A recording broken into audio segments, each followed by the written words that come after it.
আসসালামু আলাইকুম। কেমন আছো সবাই? আজকে আমরা জানবো সহমৌলিক সংখ্যা কি, সাধারণ উৎপাদক কি, প্রমাণ করো রুট টু অমূলদ সংখ্যা। এই মূলদ অমূলদ সংখ্যা নিয়ে একটা বিস্তারিত ভিডিও ইতিমধ্যেই আমার প্রোফাইলে ছাড়া আছে। আমি লিঙ্কটা ডেসক্রিপশন বক্সে দিয়ে দিব। এই ভিডিও শেষে বিস্তারিত ব্যাখ্যা সহ সবকিছু আলোচনা করা হয়েছে, তাই না টেনে সম্পূর্ণ ভিডিও দেখতে থাকো, সবই বুঝতে পারবে। কোনো টিচারের প্রয়োজন হবে না।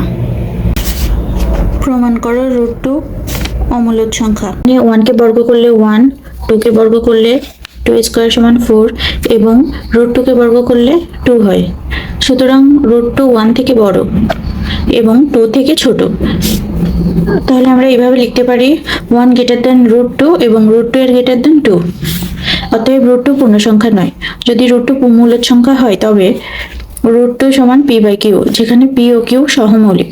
সহমৌলিক মানে যার উৎপাদক 1 থাকবে, 1 ছাড়া আর অন্য কোনো উৎপাদক থাকবে না। বা রুট 2 এখানে বর্গ করে আমরা এটা পেলাম যে 2q, এই কিউকে এই পাশে নিয়ে আসলে 2q সমান পি স্কয়ার বাই কিউ।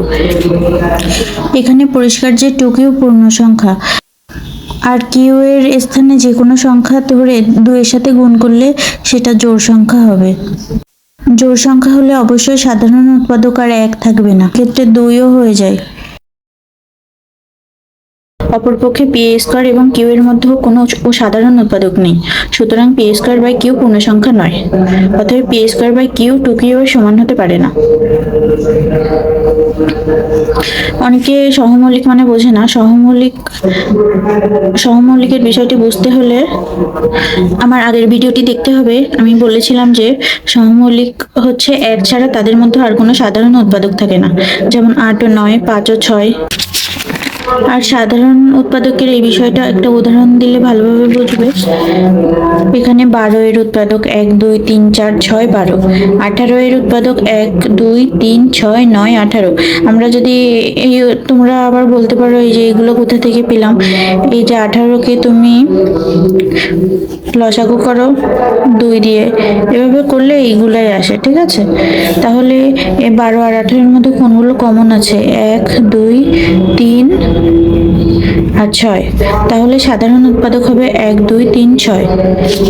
তেমনি এই সহমৌলিক সংখ্যার সাধারণ উৎপাদক 1 থাকবে, 1 ছাড়া আর তাদের মধ্যে কোনো সাধারণ উৎপাদক থাকে না, সেটাই হবে সহমৌলিক সংখ্যা, ঠিক আছে? অতএব রুট 2 এর মান পি বাই কিউ আকারের কোনো সংখ্যাই হতে পারে না। অতএব রুট 2 অমূলদ সংখ্যা।